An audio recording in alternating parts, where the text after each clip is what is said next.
Hi everyone, welcome back to English for You. I'm Pat. And I'm Mike. And if you have a memory like an elephant, you will remember that we've been talking about elephants. Elephants have really good memories. That's right. Really good memories, of course, for other elephants in their herd, in their sort of family group, in their pack, but also a really good memory for places and danger that might have happened even if it happened years and years before. Elephants don't need to write things down or send themselves little messages. They can remember it all. Other elephants, places, and even humans. That's right. Elephants don't just use this to avoid danger and recognize each other. They form friendships with other elephants and friendships with any humans they've bonded with, whether it's in rescue parks or whether it's in other elephants they may have met before. If they like them, they're like, hey, you're my buddy, I know you. And they even treat humans like parts of their herd.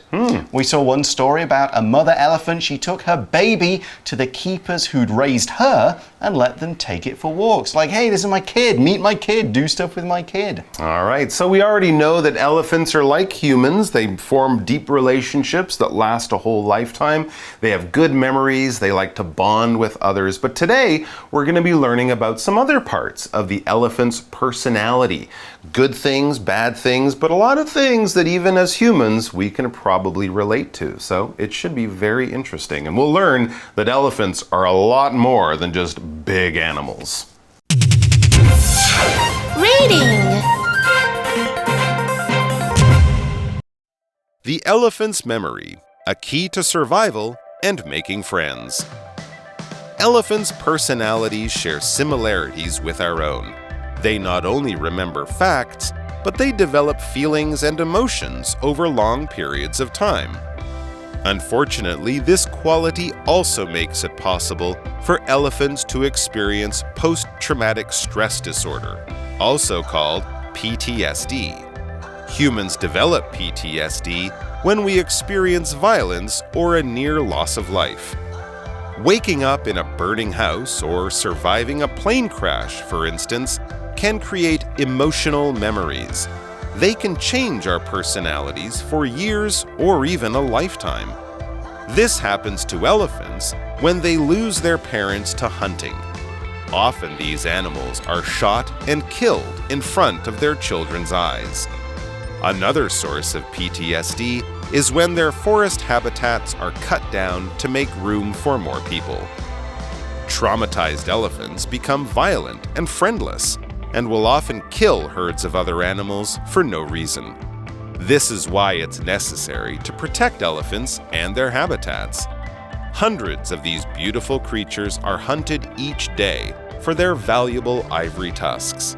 The world might not have any elephants left by 2050. More needs to be done to protect these sensitive animals. Okay, so the article kind of begins by setting up what we're going to be reading and learning about today. It says, elephants' personalities share similarities with our own. Okay, a similarity is something that is similar, maybe the same, but probably just very, very close, very, very much alike. And here we're learning that their personalities are very similar, very close to human personalities. What is your personality? Basically, it's the kind of person you are. Not physically, we're not talking about tall, different color hair, eyes, or things like that. We're talking about your mood, your emotions, the kind of person you are in your head. Some people are very friendly and outgoing and love to make friends and love to chat. Other people are a little bit shy. Some people are very ambitious and they want to go out and make $1 billion and change the world. Other people are more relaxed and like, I'm just happy being me. So that's your personality. We base our friendships and stuff on similar personalities. If you're kind of like that person in your emotions and in the way you see the world, your personality and theirs will probably be close enough to make a good friendship. For example, Belinda has a very friendly personality. If she goes to a party, she just walks right up to people and says, "Hi, I'm Belinda. Who are you?"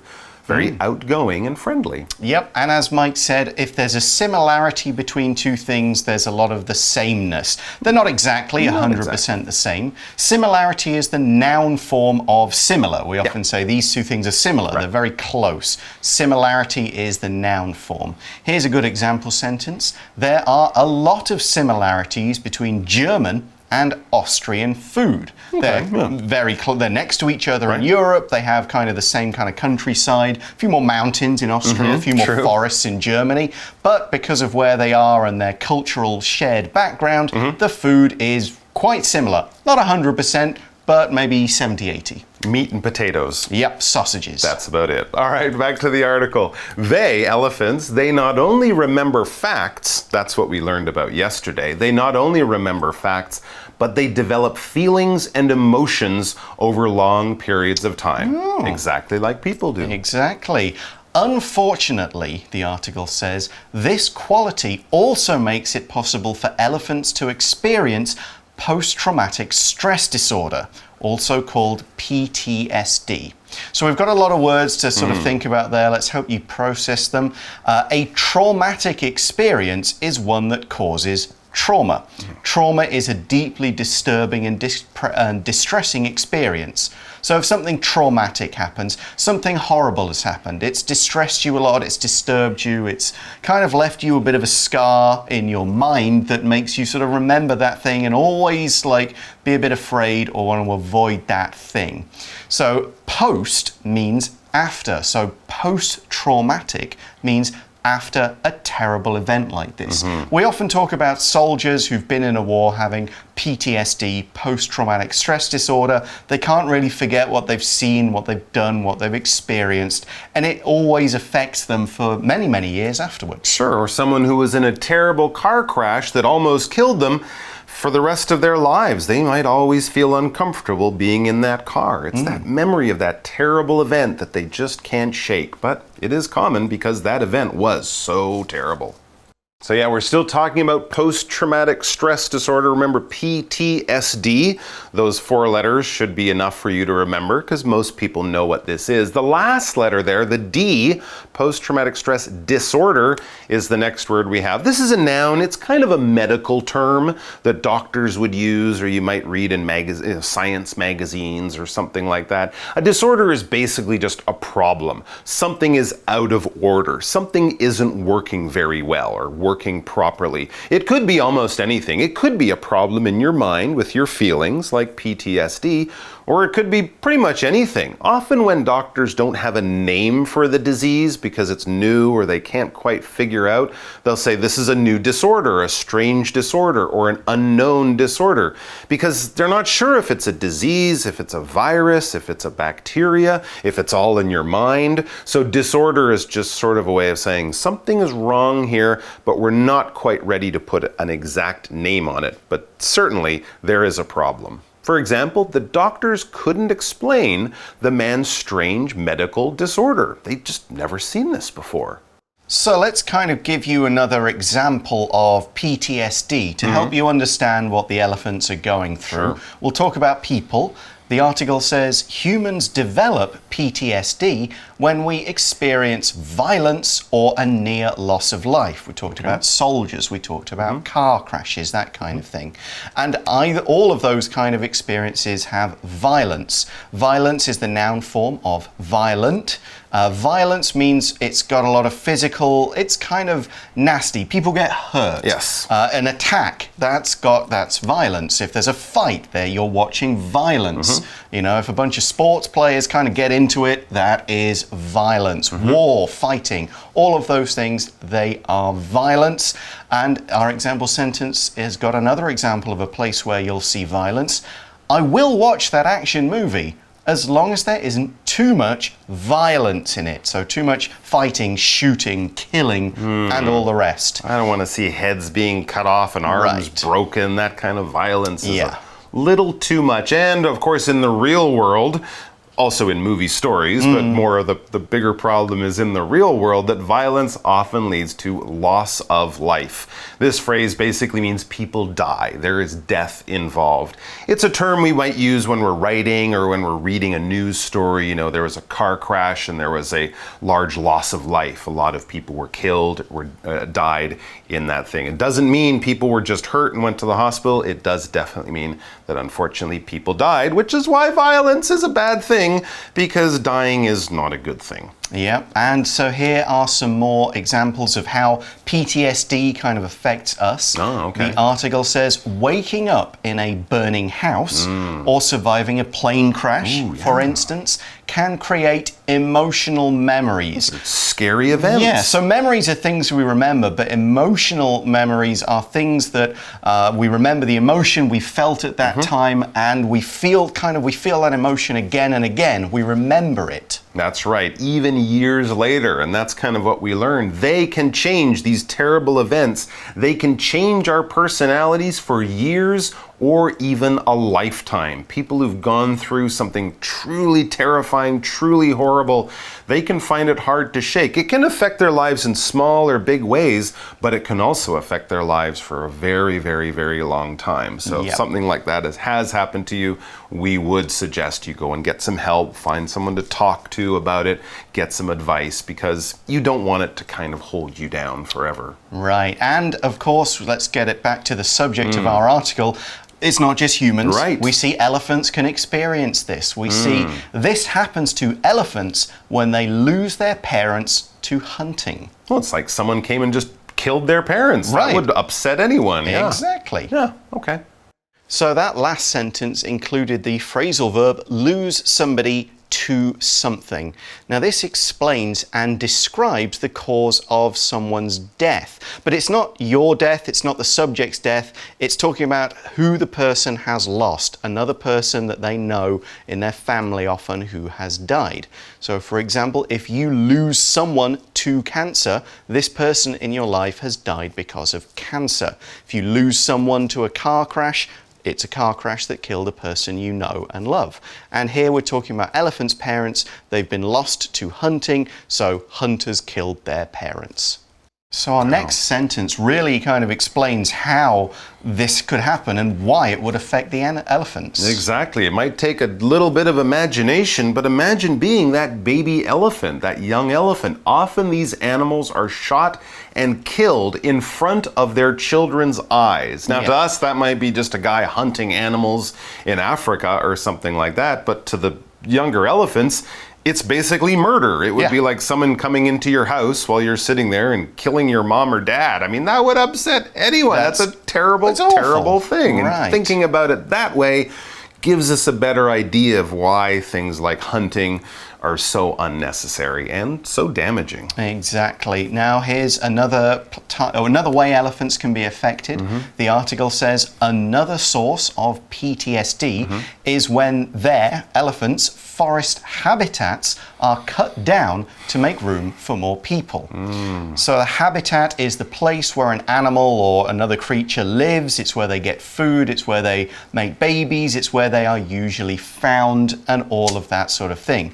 A habitat for one animal might be a forest, or the mountains, or the desert, or the sea, or warm sea, or hot countries, or hot, wet countries, and so on. All of those are different habitats. But sometimes they get cut down. Absolutely. This would be probably more for the Asian elephants in India, Thailand, places like that. But yeah, people will go into these forests more and more these days, unfortunately, and cut down the trees. They cut the trees at the bottom, take them away, and use the wood to make things. Or they just cut down the trees and use that land now to make a farm, to grow things on. But the trees disappear, the forests disappear, and the elephants' homes disappear. When we cut things down, basically we're talking about a tree, or maybe, a large plant, possibly, but generally a tree, and using an axe or a saw or some kind of tool, people will cut away at the bottom of it, and then it will fall over. That's what we call cutting down a tree, and it's the way we, clear land. planned for good and bad reasons. Yeah, we say we're making room for other things. To make room for something means to make space for a thing by removing something else that's already there. You knock down old buildings to make room for new ones. You kind of, crash through a mountain to make room for a road or a tunnel, that kind of thing. There's kind of often a bad feeling to this, but you could say, oh, we're going to get rid of our old sofa to make room for a new one. So we can use it in good ways as well. Well, no one's getting hurt there. But again, from the elephant's point of view, it would be like someone coming in and just burning your house down and forcing you to move. That would be very upsetting, and we would not stand for that if it was other people doing it. So how does this affect the elephants? Yeah, what do we learn from these events and what happens to the elephants afterwards?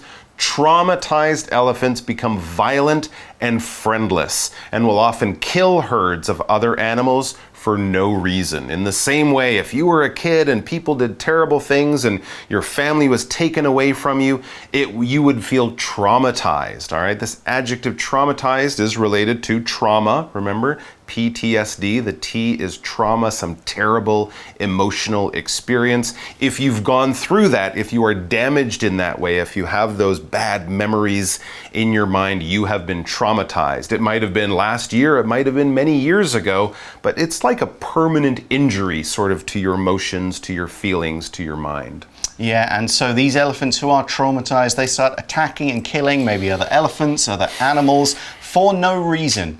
If you do something for no reason, it's without a reason. There's no reason, there's no motivation, there's no actual need or want or clear goal for you doing something. You just do it. And so these elephants aren't killing for food or to kind of win a mate or for protecting themselves. They're just going off and kind of being angry and crazy and doing it. But this again relates to people. We've seen movies or stories about that kid whose parents didn't love them or hit them or were taken away, and then the kid grows up to be angry and kind of blames the world for all these bad things. It can be really hard to understand this, especially for young people. This is why it's necessary to protect elephants and their habitats. In the same way we try to protect people and their lives and their families, we should try to give the same respect and the same protection to elephants and the habitats, their homes, the places that they live. Yeah, exactly. We probably more elephants are killed or die off because we've kind of got rid of where they live than the ones that are actually just shot by people. So in fact, protecting the habitats is just as or even more important. But elephants need to be protected too, as we see in the next sentence. Hundreds of these beautiful creatures are hunted every day for their valuable ivory tusks. So ivory is a material, and it's the material that elephant tusks are made of. We talked about the tusks earlier. We're going to explain it again in a moment, but it's the big teeth things basically. And ivory is it used to be used a lot to make jewelry, it used to be used to make various things. Sometimes I think it gets used in traditional Chinese medicine, which it shouldn't be. And here's another example sentence. Ivory used to be used to make the white keys on a piano. It's very good that we don't do that anymore. Yes, and we also had that word tusk. If we're talking about ivory and elephants, we have to talk about the tusk because that's where we find the ivory from the elephant. The tusk are those two long sort of horn-like or tooth-like things that come out of elephants' mouths. Big old males will have longer tusks, females will be slightly shorter. They grow throughout the elephant's life. I guess the other place that we can think of ivory is in a walrus. Right, they have tusks those too. big seals that live kind of in the north or in the far South Pole, they have the two tusks. Very similar looking to the elephants, smaller, in a different place or going a different direction from their body, but also long white teeth. That is made of ivory. Now, people used to do bad things with ivory, but animals with tusks, elephants, walrus, narwhal. Narwhal. The whale with a horn on it. Yeah, that could be a horn. A tusk. Unicorns. Unicorns. We're not sure what those are made of. I think they're made of jello. Yeah, and magic. Yes. Okay, so tusks, by the way, elephants use them for digging. They scratch the bark or the skin off trees. They will use them to clear things out of their path. And they actually use them for fighting. You know, when they want to kind of, who's going to get this girl elephant kind of thing. So the article continues and says the world might not have any elephants left by 2050. That's like 30 years. That's no time at all. That's awful. You mean all the elephants will be gone? Will be gone. Especially probably in the wild. There For might sure. still be a few in a zoo. Animals, but that would be terrible. Imagine going to Africa and there are no elephants except in the zoo. That would be so, so sad. And so our article finishes with this sentence that kind of wraps up everything we've learned about elephants over the last 2 days, over the last 2 articles. And the sentence reads, more needs to be done to protect these sensitive animals. Absolutely, we've learned that elephants are very sensitive.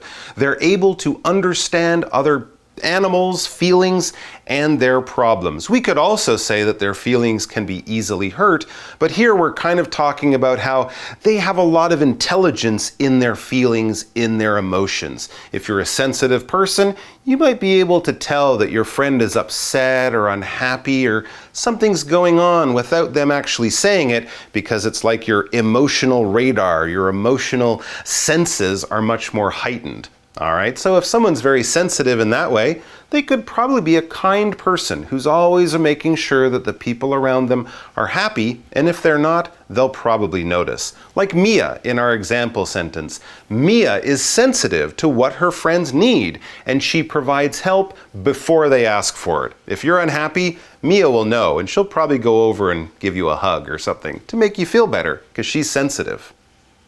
And we have our chat question coming up next, so please do stick around for that.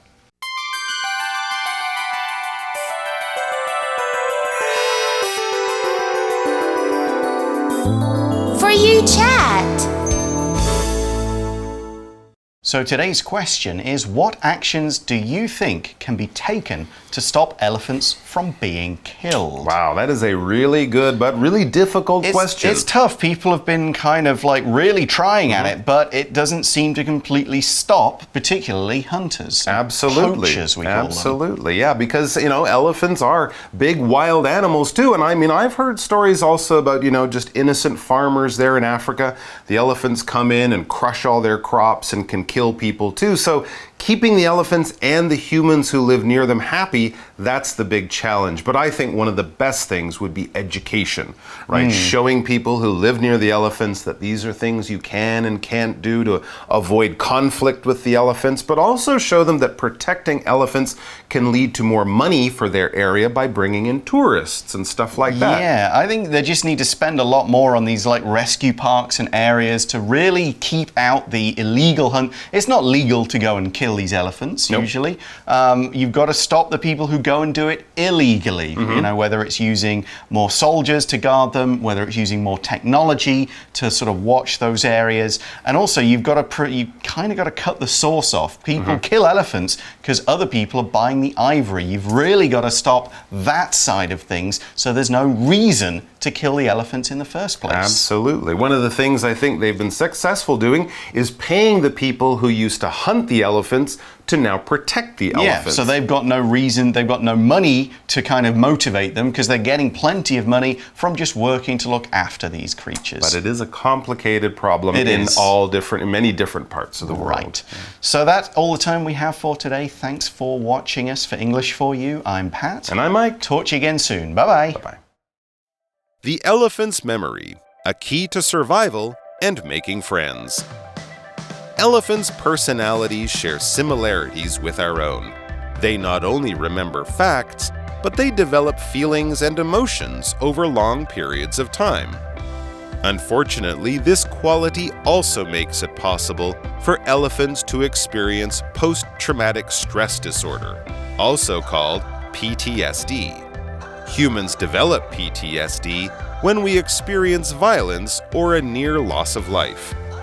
Waking up in a burning house or surviving a plane crash, for instance, can create emotional memories. They can change our personalities for years or even a lifetime. This happens to elephants when they lose their parents to hunting. Often these animals are shot and killed in front of their children's eyes. Another source of PTSD is when their forest habitats are cut down to make room for more people. Traumatized elephants become violent and friendless, and will often kill herds of other animals for no reason. This is why it's necessary to protect elephants and their habitats. Hundreds of these beautiful creatures are hunted each day for their valuable ivory tusks. The world might not have any elephants left by 2050. More needs to be done to protect these sensitive animals. Vocabulary Review. Personality. Henry has a fun personality and always makes people laugh with his humorous jokes. Similarity. Our friends said that Janice looks like her sister, and I noticed the similarity when I saw them together. Disorder. Tommy has a stomach disorder that makes it difficult for him to eat dairy products. Violence. Katie doesn't like movies that show a lot of killing because the violence bothers her greatly. Ivory. Piano keys used to be made from ivory, which is no longer allowed in order to protect elephants. Sensitive. The teacher was very sensitive toward the children and made them feel comfortable and cared for in her class. 字汇小补帖 Post-traumatic.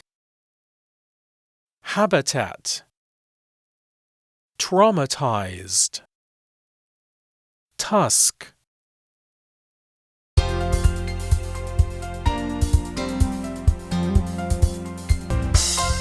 以上节目是由活用空中美语制作，活用空中美语杂志，请洽询全国各大书店。如欲索取试听教材，请来电02-2364-4000 02-2364-4000，或上网查询，网址是 www.english4u.net www.english4u.net